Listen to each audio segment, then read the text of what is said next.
Ako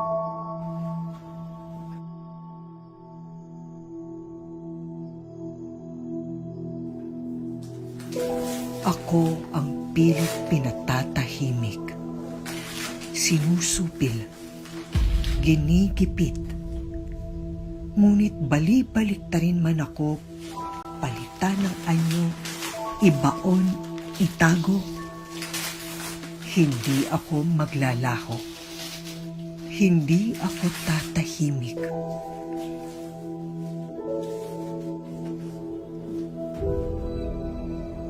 Pagkat ako ang nagpapalaya. Ang ingay sa katahimikan.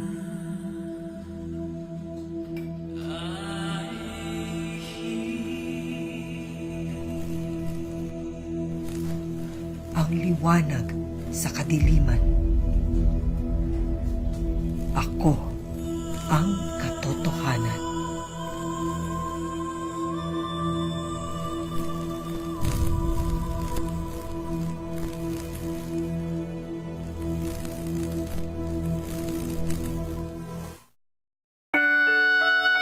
The Jesuit Hour.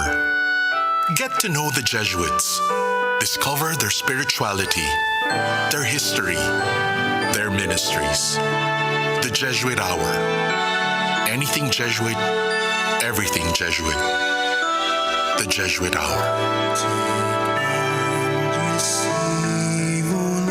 Good morning mga katipuneros, magandang umaga po sa inyong lahat. It's a Tuesday, September 24, 2019. And of course, marami po nakakalala sa araw na ito dahil ito ay the day after Padre Pio. Okay, September 23 si Padre Pio, healing priest, healing saint. Okay, so ngayon po ay September 24 at magandang umaga po sa inyong lahat. This is Radyo Katipunan 87.9 FM. This is our show, the Jesuit Hour, and I'm your host, Father Nono Alfonso as J. Good morning po sa inyong lahat. Okay, so this month po is Teachers Month. Yan. Ano po yan ha? International. Yes. So, mamaya po we have guests, mga veteran teachers from our school, in particular from the grade school, to share with us their vocation, the vocation of teaching. So, we begin, my dear friends, our morning with a prayer. We pray for them. Okay, ito po, we borrow a prayer written for the teachers by the CBCP. Okay, dapat daw binabasa ito every Sunday this month of September hanggang October 5, which is the International Teachers Day. In the name of the Father, and of the Son, and of the Holy Spirit. Amen. God of wisdom, greatest teacher of all, look with love and kindness on teachers everywhere. Give them strength of body, largeness of hearts, and soundness of mind so that they may perform their task with vigor, competence, compassion, and patience.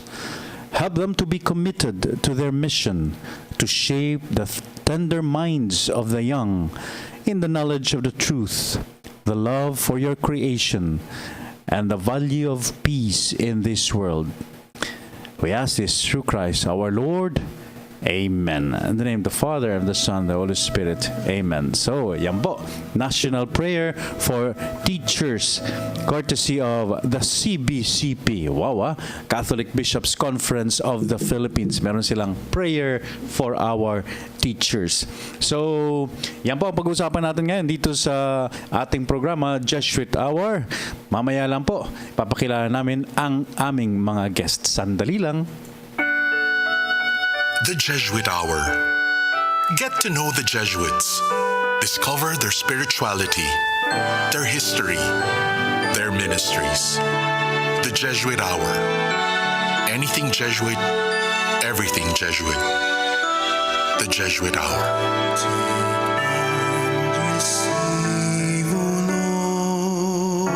Kapamilya, meron bang mga suliraning bumabagabag sa iyong isipan? Kung kayo ay may pinagdadaanan sa buhay, sa pamilya o karelasyon, huwag mangamba. Dahil wala namang bagay na hindi nasosolusyonan ng mabuting usapan. Tumutok na sa Usapang Kapatid kasama sina Father Nono Alfonso SJ at si Miss Ilsa Reyes at tatalakayin ang mga isyu ng simbahan at lipunan tuwing Sabado, alas 11 ng gabi sa DZMM sa 630 at Teleradyo. Tumawag lang po kayo sa 416-6300. Maaari nyo rin kaming i-text sa DZMM React your concerns at isend sa 2366 o mag-iwan ng mensahe sa ating FB page. Problema? Usapan lang yan, kapamilya!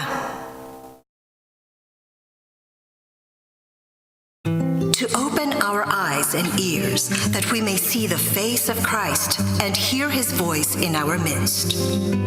For 28 years, Jesuit Communications has been promoting the Catholic faith and serving the nation through both traditional and new media. Hear us tackle national issues in light of Christian values on Usapang Kapatid, Pasakalye, and Radio Veritas.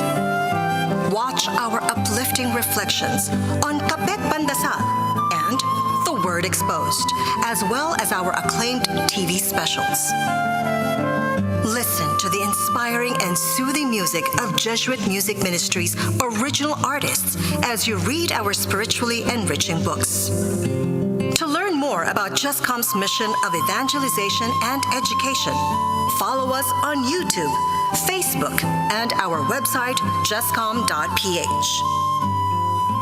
To give a face to the faceless and a voice to the voiceless, that we may recognize Christ in them and hear His story in theirs.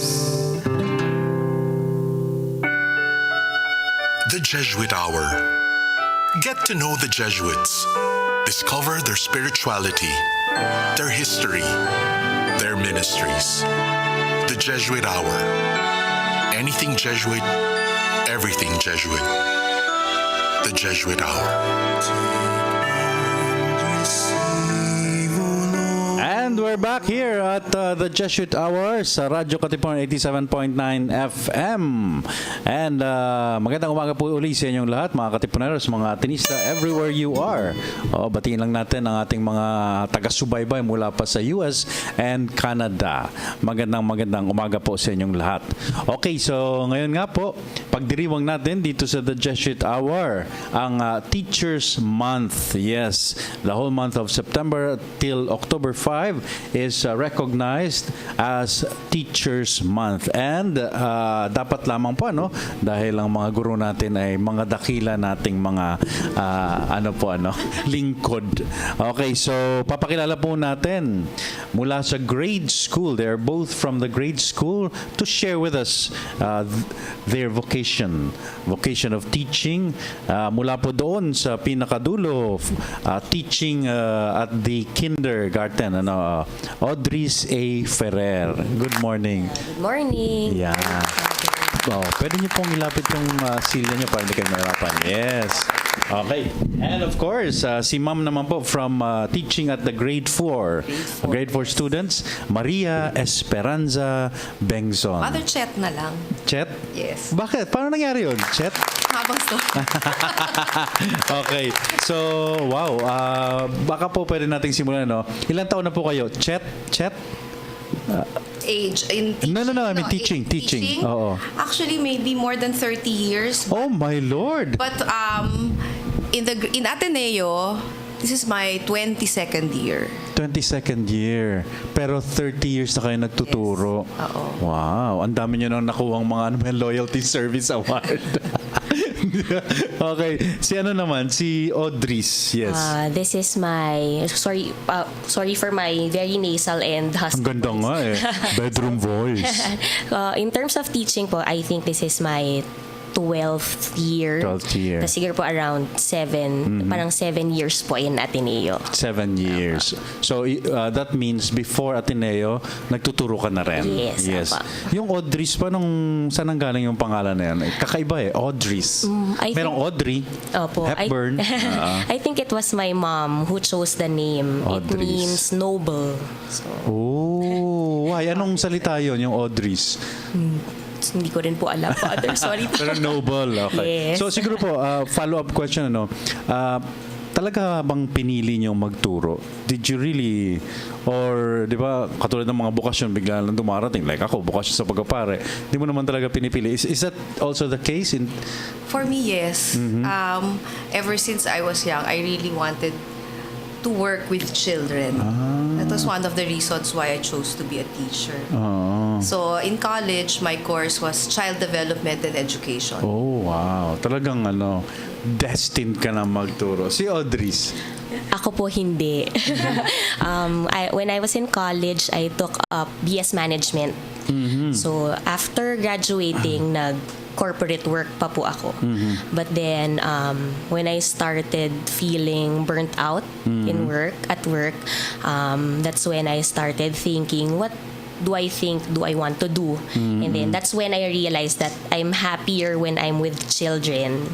So medyo nag-overlap pa po yung corporate work ko and teaching every weekends. Okay. Until I realized that I want to pursue masters in education so that I can really focus on teaching afterwards. So yun. Tsaka Mabuti hindi ka talaga. Mabuti hindi ka nag-isip magmadre. Hindi yung mga naman ganyan po. nagpa-burnout, biglang nagmamadre, nagpapare, di ba? Yung ganun. But so no regrets? No Since you have regrets. changed your career path? No regrets. Wow. Okay, so what about yung mga estudyanteng tinuturuan nyo?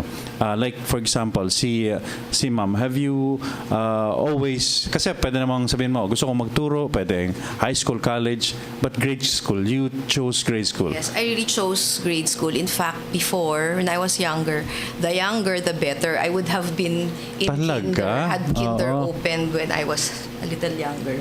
You have children of your own? Yes. Okay. Nako, ako po kasi talagang allergic ako sa bata. Try nyo lang, Father, one day. So si ma'am talagang gusto niya talaga sa mga bata. Pero grade 4, what do you teach in grade 4? English. English talaga. Nako, maubusan tayo ng English dito, Justin. Okay. So English. Pero yun po ang tinuturo nyo ever since? English or? No, practically I've taught all the subjects except for music. Why and not? PE. Music, pag-aaralan ko pala. si Audris. Ako naman po, rin ako, I like younger talaga? children. Before moving to Ateneo, preschools din po yung pinanggalingan ko. So Okay. when I applied in Ateneo, I really requested to be a teacher in the primary school. So luckily, I was put in grade 1, na nung K to 12 po, naging grade 2. And then, since I've been in grade 2 for some time already, that's when they luckily moved me to kinder. I requested for it and I'm very happy that they granted it naman po. Paano pa ba yung sistema doon sa grade school? So si Ma'am Esperanza, Chet, mas matagal kayo. Paano ba yun? Do you get to choose what to teach? Or ano yun? Mayroong... It depends. You are also being asked for what your choices are for the coming school year. Okay. But it also depends on the need of the school. So you don't always get what you wish or what you want. Okay. Sige nga, pag-usapan natin, what would you consider as the major blessings in your teaching career, di ba? What have been those blessings? What has given you joy, kumbaga? Father, the sense of fulfillment is really not comparable to any other. I think other maybe work that I can imagine myself in. First of all, when you teach younger kids, it's really very easy to spot that how they change from when you get them and then how they are at the end of the school year. But as they grow up, you're your mentoring becomes on a higher level in the sense that they have more issues, they have more concerns, and they can verbalize it. So as they grow older, the guidance that you give them also changes. So there are different levels. But in the younger ones, talagang kita mo na they could hardly form a line.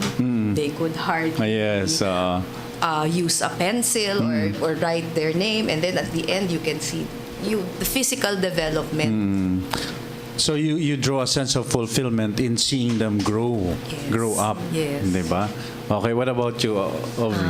I also agree with what Ma'am Chet said. And to add to that, yung every day being with them and seeing how they are on a daily basis also adds joy. There are things that takes time for you to see in terms of change. Pero yung araw-araw din po na nakikita namin sila na masaya sila sa school and we are able to add to that joy by whatever planning we make for the class. So adding to their joy of being in school. So very fulfilling din po yun on a daily basis. Tapos related to what Ma'am Chet said. So yung students ko po kasi maliliit na bata. Tapos minsan iisipin ko, maalala kaya nila ako years from now. But then, magulat ako pagdating sa grade 5, grade 6, bumabalik po talaga sila. They still remember us and they would even share stories of the things they remember from our class. So, sobrang nakakatuwa rin po yun. Ay, lalo na kay Ma'am Esperanza, you've been teaching for 22 years. So, may mga bumabalik ba sa'yo, nag-graduate na, mayamang-mayaman na?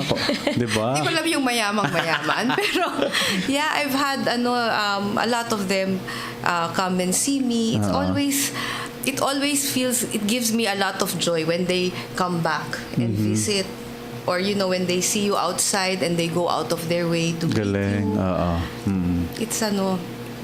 It's a different kind of joy. What else? So seeing them grow up can give you joy. What else? Well, there are also times na you feel like teaching is it's a difficult job.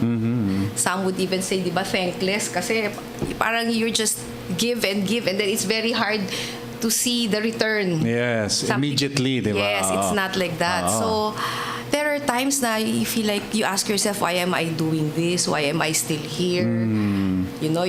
I will not get rich doing this. Akala ko ang laki-laki ng sweldo sa grade school.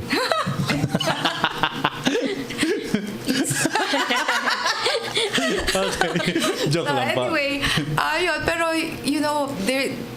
there's going to be a student who will write you a letter thanking you on a piece of paper. Minsan parang pinunit lang sa notebook. But they don't know that always changes my mind. That every time I think of it that way, there's always someone that God will send you to. Every time na you're already tempted to say goodbye, somebody writes you a letter. Ang galing You have that kind of experience too? Often, Father. In fact, in a week, you'll receive a letter from 2-3 boys. As in random drawings or messages thanking you for making their school days happy. And ako po kasi, Father, yung mindset ko at the start of the school year, when I see my class list, I always think that these boys, these children are given to me for a reason. So, parang yun po yung mindset ko, so that it also keeps me going on a daily basis all throughout the school year. So, siguro kung meron mang days na extra tiring, extra maybe frustrating at times, so I'm always reminded that these boys were given to me for a reason. It gives me that drive to keep going. Galing. Very spiritual. Okay, so what about those are the consolations. What about the difficulties, the challenges? The students, well, teaching in general. Well, yes, of course, the students are challenging. Like I always tell my boys, if you have homework, we also have homework. It's non-stop. That's Kaya nga, why. kaya ayoko magturo. Kasi di ba, yung ibang mga trabaho, 8 to 5 tapos na. Pero kasi nagturo po ako sa high school Wow. when I was a regent there. My God, tapos na yung klase. May consultation, di ba? At the end of the day, pagkatapos yan, uuwi ka na lang, may checkan kang mga papers, di ba? So, thankless job. So, what else? Ano yung mga hamon? Of course, yun nga, sabi natin, hindi masyadong mataas ang sweldo. Ano pa ba? Yung mga, the responsibility that it's not like others na your responsibility concerns documents, Yun, oo. papers. Yeah. These are people, these are children. Yeah. So, and then you cannot really tell them na parang you have to act this way only because they have, especially now, Father, a lot of them have all these kinds of conditions already. There are a lot of issues with the family, Yeah. single families, Yes, single parent families. So, you just think of it as your apostolate. Yeah. So, yun nga, no? So, hindi lang siya trabaho talaga. It's really ministry. Yes. Because you're talking about these children, these people, diba? That should be taken care of, should be loved. Wow. Okay, so, yes. Ako naman po, for me, teachers are number one planners. Planners. Not just the lesson plan, but planning your everyday with the boys. As teachers, of course, one of our focus should be what we teach them academically. But Yeah. at the end of the day, we're like their second mommies. Mommies in school. So we don't only look after if they know the lesson at the end of the day, if they get to answer questions at the end of the week, but also how they're doing. I mean, socio-emotional aspects of aspect of the students. Wow. Yun, being in kinder, minsan pati yung mood nila tatansyahin mo eh. Parang, oh no, how come this boy doesn't seem to have a good day? Medyo bad mood. May tantrums. Is there anything that's different at home?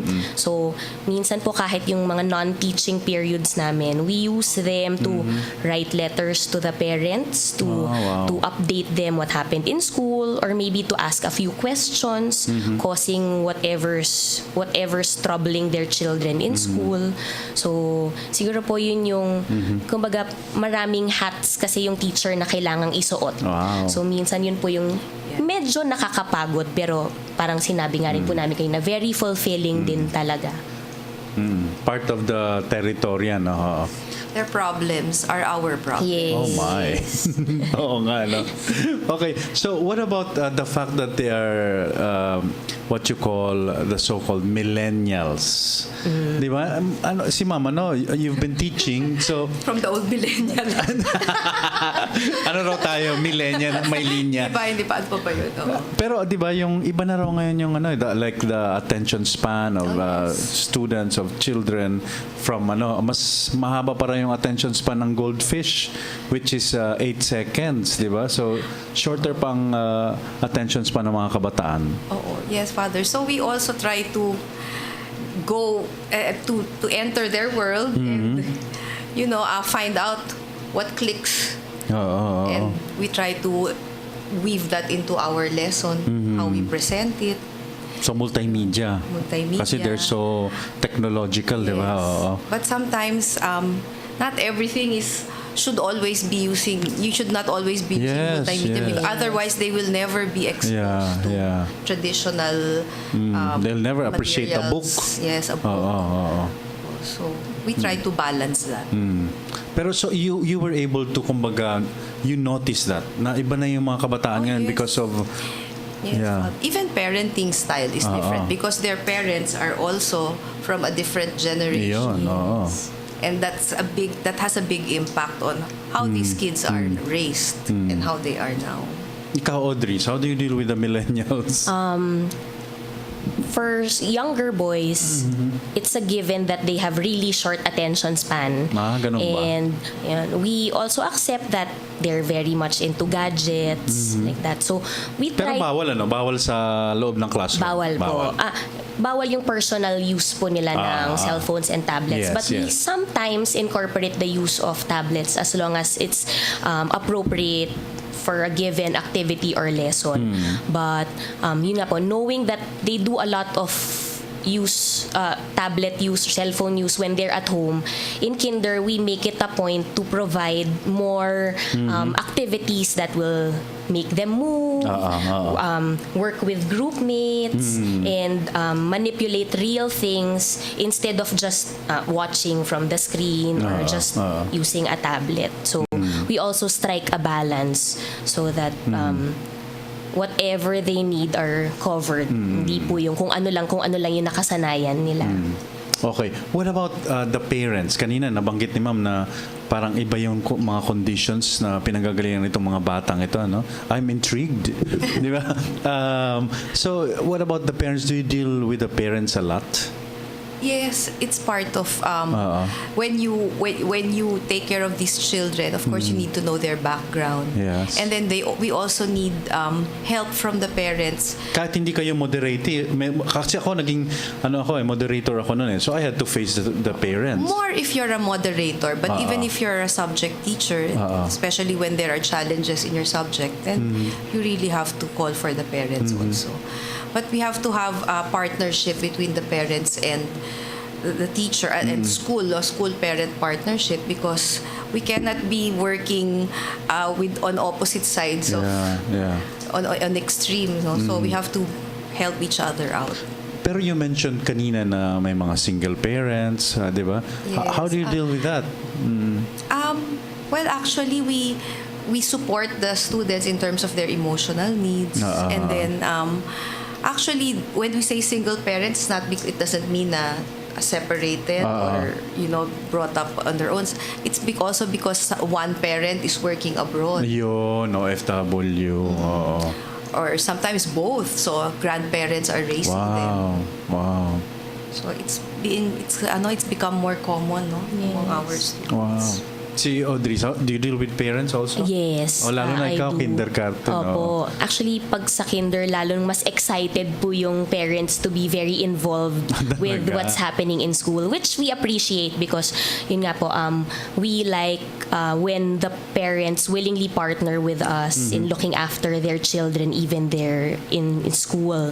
Ako po, as a class teacher, I make it a point to tell the parents that we appreciate if they are honest with whatever family background they are in, so that we also know where the boys are coming from. It makes it easy. It makes it easier for us to see where the boys are coming from, so that we also know how to help them better in school. Pero di ba yung kinder yun yung pinakaunang klase, so yun yung mga nag-iiyakan pa? Yun ba yung iiwan ng mga magulang first time nilang makakaranas ng school? Yes. So iiyakan? I cannot deal with that. Surprisingly sa pag yung usually sa first week of classes lang naman po, and surprisingly, iilan na lang din naman po yung umiiyak. Siguro, the parents were also able to psych them enough for school. So, most of the boys are excited actually to be in school even during the first week. Was there ever an incident that you have to, you fought with the parent? Hindi naman fight, no? Maybe argue. Argue? Yes. You come from different points, but in the end, you come You have to together in cooperate. agreement na what you want is for the best, whatever is best for the student or for their son. Kasi nangyari yan sa akin nung sa high school, di ba? Yung pag-failing, di ba? Talagang, Yes. failing na yung anak nila, so ipaglalaban talaga nila. Yung ganun. Sometimes, they can be very, very protective of their children. Ikaw, may nakaaway ka ng magulang? Wala naman pong Wala instance naman. na nakaaway. Mabait ka kasi. Or usually the parents, iba-iba rin po kasi talaga yung parents, in terms of how they deal with different things their children are going through. So some parents may come strong. So we just make them realize that you may have your own parenting style, but in school this is what we do, and then we just make them realize that the rational behind it. More often than not, naliliwanagan naman po sila na, oo nga, no, pwede rin naman pala yung sinasuggest ni teacher. Or, I don't really need to change my parenting style. It's a matter of just making it consistent. Whatever's practiced in school, maybe I can also adapt it at home to make it more consistent, to avoid the confusing the boy. But in general, you can say that the parents are very much involved in the education of their children. Yes, they are. Wow. That's In general. okay. So more of the difficulties, the challenges that teachers face in their work. What about the time? Yun nga sabi mo, ma'am, di ba, na parang you're taking care of many things. Do you have enough time for rest? We find a way. You know, as long as you like what you're doing, you still enjoy being a teacher. I think that these things you're able to cope, you're able to find a way. You're able to balance, ano? So, Yes. but I'm sure that when you were starting out, yung pamilya mo, ano ba yan? Check na naman ng papers. Kain na tayo sa labas. Meron mo mga ganun? Parang sanay naman sila. Sanay na Nakikita niyo si Father Dakanay, di ba? Yes. Nanonood ng UAP. Yes. Meron pang papers na chinecheck. Yun wala pang pamilya yan, di ba? Pero yung sa akin yung di ba, yung work family rest balance ng ng teachers, di ba? Parang very challenging. Father, umuwi po ako 3:30 every day. Oh. Yun ang promise ko talaga. Yeah. 3:30. Especially when my kids were younger. Now that they're older, I don't have to, pero I still do it. I need to take care naman of my Yes. home, to find rest. Ikaw, Audris, paano mo nababalance yung... Ako naman po, I make it a point to make time for myself and for my family. I guess it's just a matter of managing your time. Siguro po, kung si Ma'am Chet, yung style niya is 3:30 out, dapat maayos agad yung trabaho bago umuwi. Ako naman po, may mga beses na minsan na i-extend. Pero ang rule ko, dapat pag Friday, medyo after ng Friday, pause muna sa trabaho para time with family. So whatever time I have in school, I make sure that I'm efficient. I get to deal with whatever needs to be done for that day or for the week. But you still bring work at home. Sometimes. There are but times you can't avoid. You can, yes. But there are also times bumabalik lang ulit sa Nag-field trip lang yung papers. yung term po namin, nag-field trip. Yung may attempt to bring homework, but sometimes, yeah, very pero good. naman po, we try to avoid that also. Okay, let's talk about the particularities yung ng Ateneo, 'di ba, as an educational institution. For example, number one, I'd like you to react. Number one, it's all boys, 'di ba? I'm sure that differs from yung all girls or co-ed. Would that be true? Pag all boys, mas mahirap pa, mas...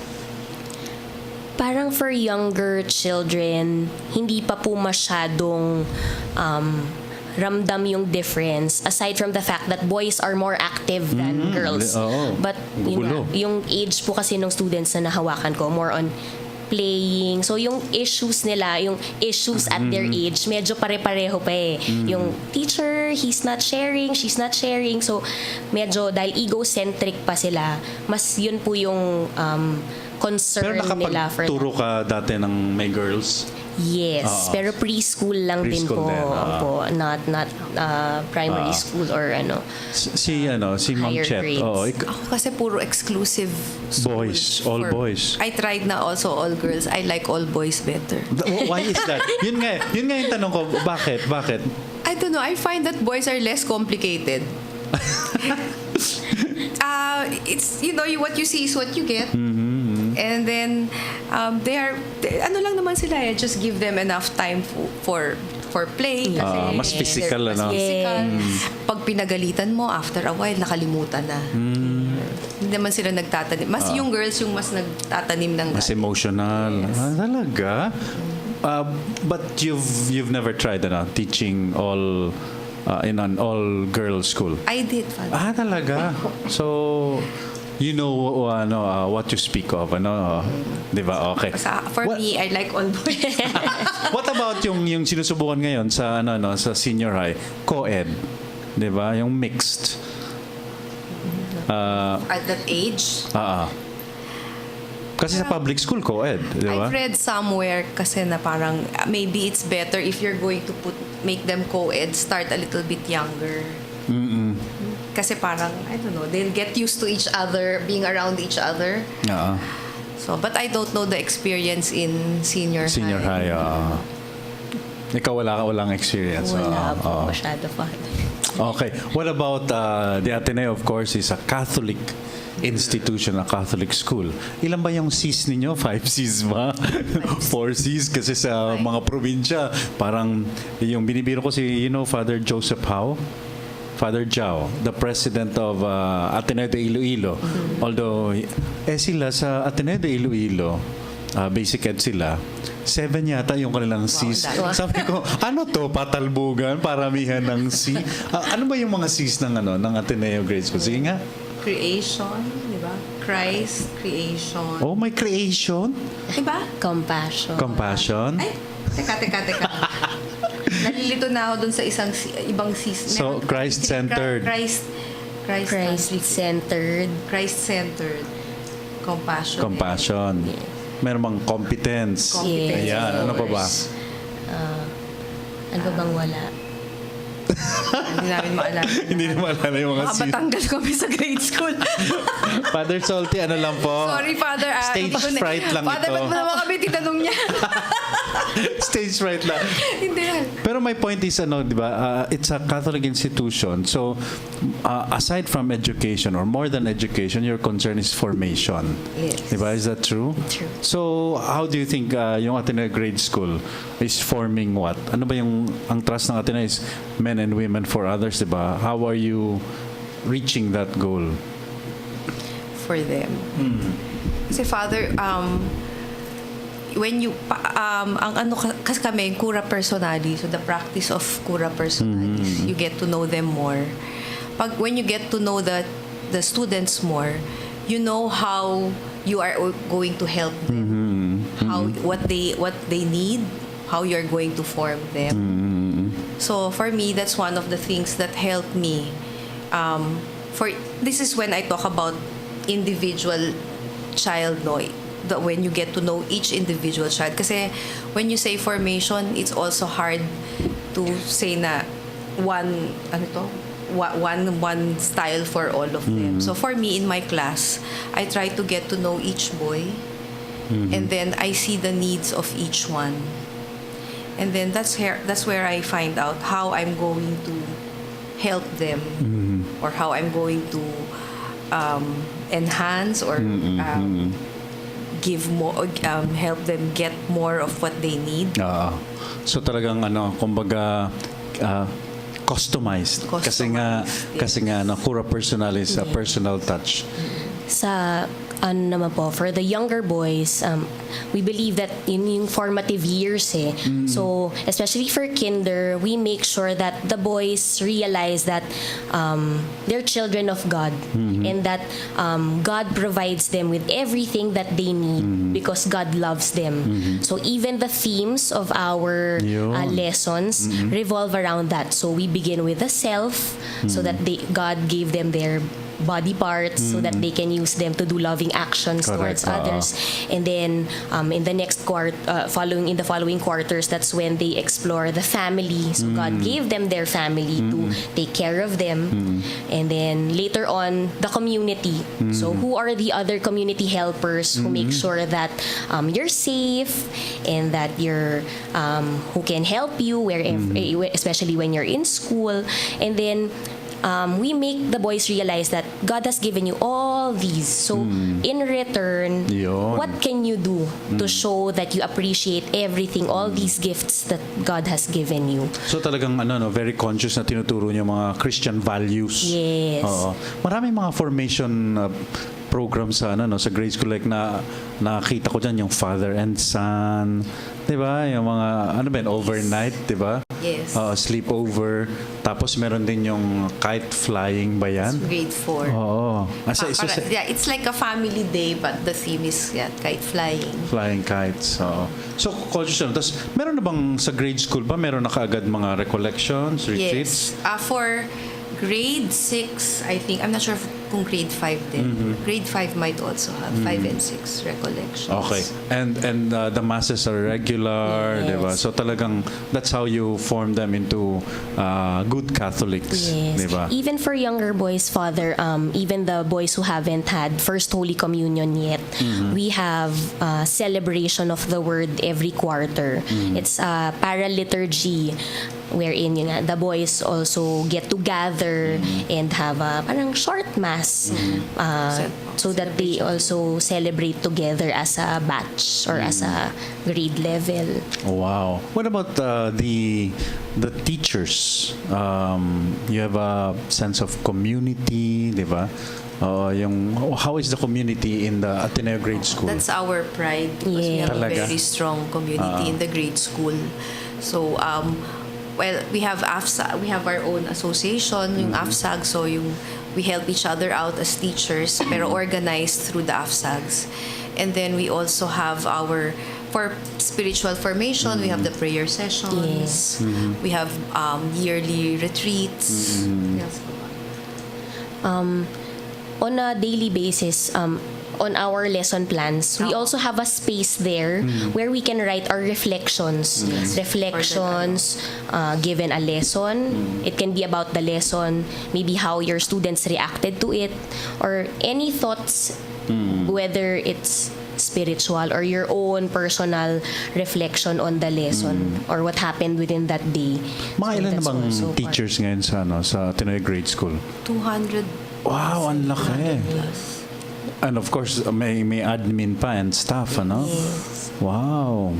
So, it's a loving community. You support one another. Wow. Kaya naman pala, ayaw na umalis ni ma'am. Okay, so yun yung kaiba ng Ateneo. It's all boys, it's Catholic. What about this, mga sa inyong career, ma'am, milestones in your, what would you consider as the milestones, In terms turning points, di ba, in your... sa akin. Well, I used to be a primary school teacher. Then after, I don't know how many years. When I was young, I said I can only teach prep pa nun no? Prep, grade 1. I don't like to go any higher. But then, later on, I moved to grade 5. So that was before the K to 12. And I realized that I also enjoyed teaching older students because the interaction is deeper, and then there are more things you can do together at the same time. They also have a different kind of need from the needs of the younger kids. So, for me, milestone yun na I was able to move from primary to middle school and realized I like it better with older students kasi I like the interaction. Yung parang pagka younger kasi parang more of one way. Ito, Kaya nang magtatanong, yes, di ba? so the relationship is also parang deeper. So and then at the same time when they have problems, makikita mo iba din yung dating sa'yo ng problem nila because you see them actually Crying. how they are affected. They're able to express it. Unlike in the younger ones, you spot it, but if you don't spot it, sometimes they will never tell you. So yun for me, that was important also na I was able to see the difference. I was able to compare and then to go back to it later on. Binalik ako ulit sa lower years. Tapos ngayon, bumalik ako ulit sa upper grades. So, being able to see that. Okay. Yes. Ako, Sa'yo? agree rin po ako na yung paglipat ng level assignment, it's a milestone because you really have to think like how your students would think. So you have to unlearn some things that you do maybe in the higher levels and relearn some things na paano ba ako nung bata ako, parang ganon. And ako po personally, I see each school year as a milestone. Kasi nga po iba yung feeling na parang at the end of the year, mako-compare mo, nako, nung start ng school year, ito lang yung kaya nilang gawin. And then at the end of the school year, ang laki nung improvement. All of a sudden, they're able to do more things. They're more open to doing more things with their batchmates, with their classmates. Tapos yung ipapasa mo na sila dun sa next grade level. For me, that's a milestone every year. So, Uso pa ba ngayon yung mga terror teachers? May terror teacher ba? Nasubukan niyo na ba maging terror teacher? Terror daw. Terror ka, ma'am? Akala lang nila yun. Pero, Usually yung natatakot sa akin yung hindi ko estudyante. Because they siguro you know, my face. palangiti nga kayo eh. Hindi pag nasa class. Pag nasa klase, serious. Pag nandun kami sa grade school, iba talaga. So, yun. Pero when they get to know me as a teacher in the classroom, nawawala. Kasi lalo na, Father, noon there was a time na I became a GLC. Siyempre, parang medyo prefect of discipline ka rin. Medyo yun. Ay, oo. So, pag naging student ko na, sabihin, you know, when you were a GLC, I was scared of you. Pinabalikan ako. So, pinoproject lang pala talaga na Project lang matapa yun. para madisiplina. ayun. Siguro, Father, hindi naman terror teacher, pero yun nga, siguro yung students would at some point think that you're strict. Yes. Pero we also make them realize that we're like this because we have to follow some things in school. There's time to have fun. But of course, we also want to make sure that you're safe and that maayos yung klase. So, Pero I'm sure nakaranas kayo ng handling really troubled students. Yes. Can you tell us that story? Without naming names, yes, of course. Pero yung trouble as in, nanggugulo, rumble. Kasi, Father, we have to go back to what's the reason why they do that. Yeah, okay, wow. So, there are boys who do that because they have problems at home. And they have no outlet or they have no way of they don't understand what's happening to them. Yun. So, how you are going to approach that kind of problem also depends on the reason why they do that. Meron naman na talagang wala lang. Ugali lang talaga. Gusto lang niyang magpakita na siga ako this year. May mga ganon. Pero merong iba na talagang there's a real problem. At home. Yes, at home. Are you affected when, halimbawa, a student, di ba, fails? Oh, yes. Meron bang nakikick out sa grade school? Yung ibig sabihin, bumabagsak at... Hindi naman kick out. Opo, hindi naman kick out. More on, of course, there are standards set for a certain grade level. And as teachers, we really try our best of course. to help the boys baby steps, kahit na baby steps, lalo na kung meron po silang subjects na Waterloo nila. But, yeah. So yun, pag may natanggal or Siyempre, yeah. you get affected. Of course, you don't want that to happen. But sometimes, it reaches a point na you have to find out, maybe this is not the best environment for him. Maybe he's a different kind of learner. Kasi Ateneo is a traditional school. So, the way our system, the way we do things there, maybe it's not the right fit for him. It's not that he's not a good student or anything. It's because that school is not the right fit for him. Yes. Maybe he needs a smaller class size or maybe... But when something happens to your students, hanggang ngayon, ma'am, after 22 years of teaching, you still get affected? Maybe not affected, but you still think about him. Yeah. Wow. I wonder where he is now, what he's doing now. Same. Yeah. Okay, nabanggit niyo yung may na-interview ako dati dito, yung non-traditional school ang ginagawa, no? She's putting up yung ganun mga non-traditional na the students daw can pick their lessons, di ba, from a menu, di ba, yung ganun. What do you think of that? Kasi yung Ateneo is traditional. There are students kasi who will thrive in that kind of system. But there are also students who will benefit from the traditional kind of education like what we give in Ateneo. So nababagayan lang. Yes. Pero this this kind of progressive, learning yung mga ganon. You were never kumbaga that never interested you? Mag-experiment. Mag-experiment. Kasi sa atin, it's hard to do that when we're in Ateneo. The way our curriculum works is it will not. I don't think if we do that totally, maybe we can get bits, Yes. but not total. We can get some ideas from them. Yun. We're, of course, we're given an academic budget to work with. But in terms of flexibility, Father, na yung making sure that the students get to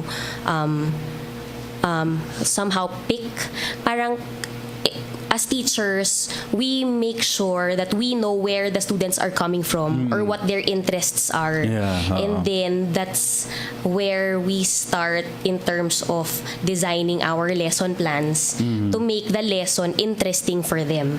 So, hindi rin naman yung dahil traditional school, this is what you need to teach for the day, then you do it like you can blindly. be creative. We make it a point to be creative, to make the boys really experience what they're learning and to present other, lalo na may mga boys na mas marami pa silang alam kaysa sa'yo, given a particular topic.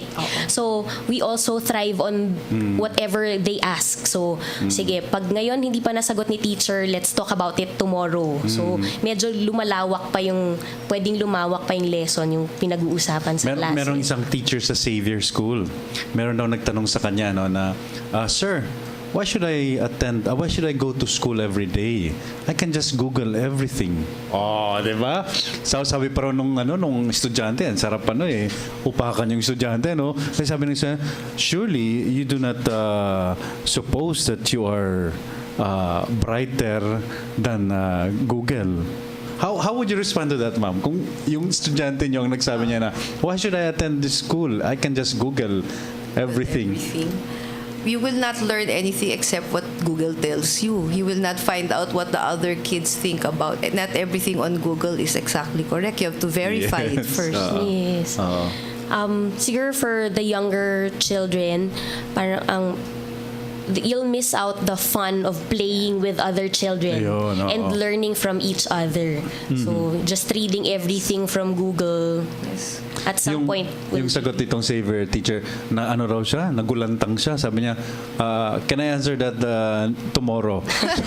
And then the following day, nag-follow up yung estudyante. Nakaisip na siya, hindi siya nakatulog, pinag-iisipan niya talaga. Sabi niya, well, can Google love you back? Di ba? Ano ma'am? Interaction talaga yes, yun. Yes. So, sabi niya, I love all of you. I prepare for all of you every night. Di ba? I think of you and prepare my classes for you. Wow. Okay, because school is not just learning about academics. Yun. It's Quotable quote yun, kay ma'am. You learn also from your classmates. Yung sinabi niya. Yeah. You learn from each other. You learn how to get along with people. Yeah, friendships, di ba? It's how you develop your EQ, your SQ. Hindi lang siya IQ. Yes. Okay, ma'am, kung tatanungin ko kayo, lessons from teaching. What have been the important lessons you've learned from your teaching career? Yes. Important lesson. Kahit lang, isa lang. Ikaw muna. Important lesson. Siguro po, yung biggest takeaway ko from teaching is, yun nga po, yung students ko, I always call them my boys because I really treat them like my own children. So, yun nga, yes, academics will always be there, but you'll always have to look after the totality of the child. So you really look after the whole child. So that's something that I or a teacher needs to be sensitive about. There are things that you don't see in the surface, but it's important to get to know each child so that you can be there as their second mom in school. Okay. Kayo po, Ma'am Chet. Siguro, each child has his own special gift. So, he may not be good in academics, but perhaps he is good in arts or in the arts, maybe in sports. So, you have to find that gift. So, in every person, there is something. So talagang kura personalis. Oo. Okay, batiin lang natin yung mga nanonood sa atin. Si Lester Menjola, thank you Lester.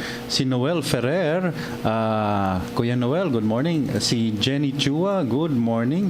Si Julius, dami nanonood sa atin. Dami yung tagahanga. Mga parents ito. Ay! Si Virgie, sabi niya, go Ma'am Chet and Audris. Pia Moses Geld Navarrete, love you Chet. Pia and Joy. Okay, si Go Teacher Audris Abisamis Ferrer. Oh, sabi ni Pia uli. Si Brad Kroger, good morning po. Joy Villarama Luz, hello. Mrs. Bengzon and Teacher Odds. Ayan. Co-teacher ba yan? Hindi. Si Joy? Co-teacher. Si Justin, si Mikey Bengzon. Yay. Who is Mikey? Mikey asawa. Asawa. Saan ba si Mister? He's a doctor, Father. So, you told him that you'll be in... okay. Thank you po. He's my number one fan. Ay!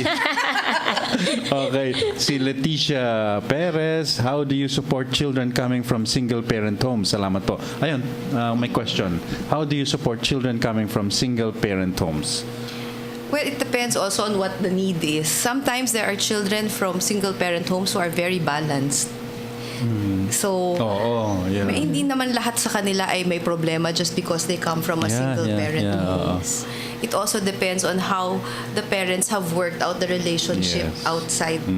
So, sometimes I have couples who come to me in a PTC. I wouldn't even know that they're separated until they tell me.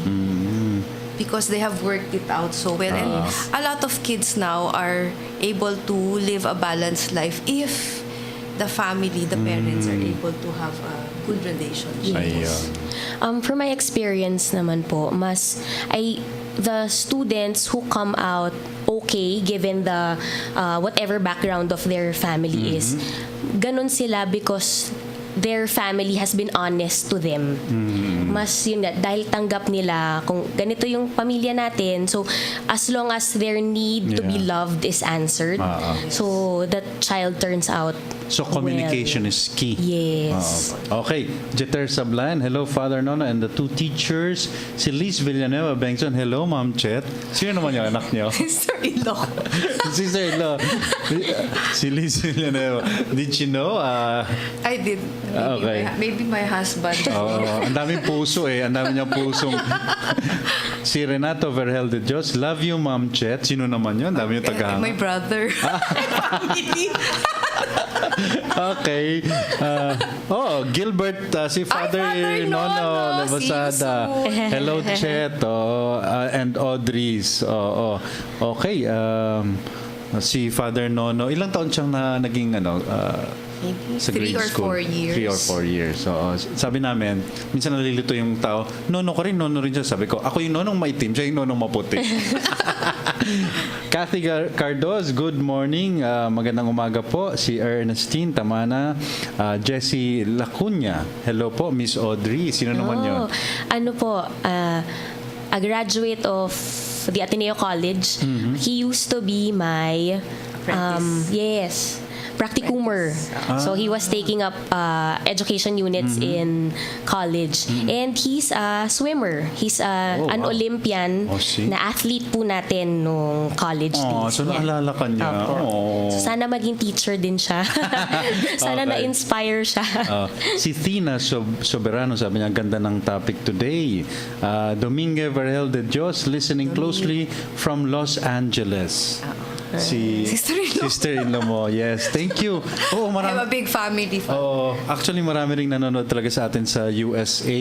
Si Ruth Flores. Oh. Si Ruth Flores dati yata nagtrabaho rin sa Ateneo. Lurleen Nakpil Santico. Yay! From the grade school. Chet and Odds. Okay. So, ayun ano, so nakaka-inspire po kayo, no? Siguro ano na lang, ano? Ay, naku, ang bilis ng oras, ano? Final message sa ating pong, ano, sa mga taga-grade school. Father, can we promote Yes, sure. our fair? Yun nga, yan na. Yes. Yes, please come to the grade school fair. It's going to be, it starts on Thursday, Friday, and Saturday.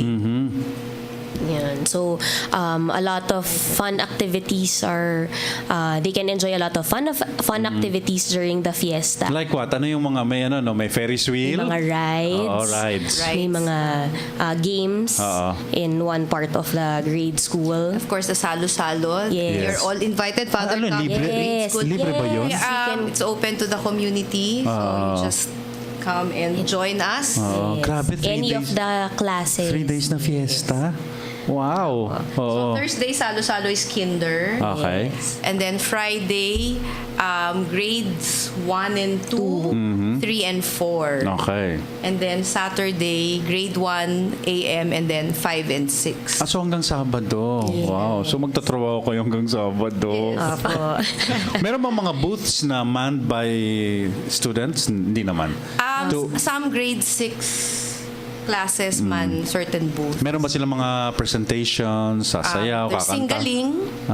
It's a meron. contest, singing Singing contest, Wow. open to students and to teachers, faculty, Teachers? faculty and staff. Separate categories, ano? Separate categories. Wow, it would be a lot of fun, I'm sure.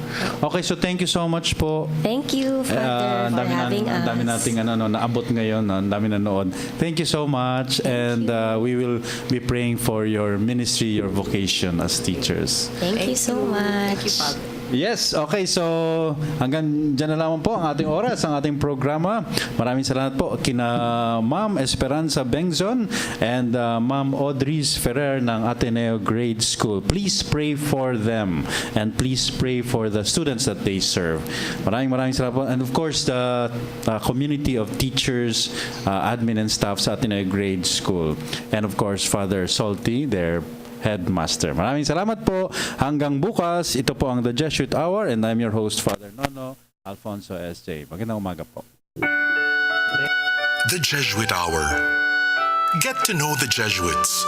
Discover their spirituality, their history, their ministries. The Jesuit Hour. Anything Jesuit, everything Jesuit. The Jesuit Hour.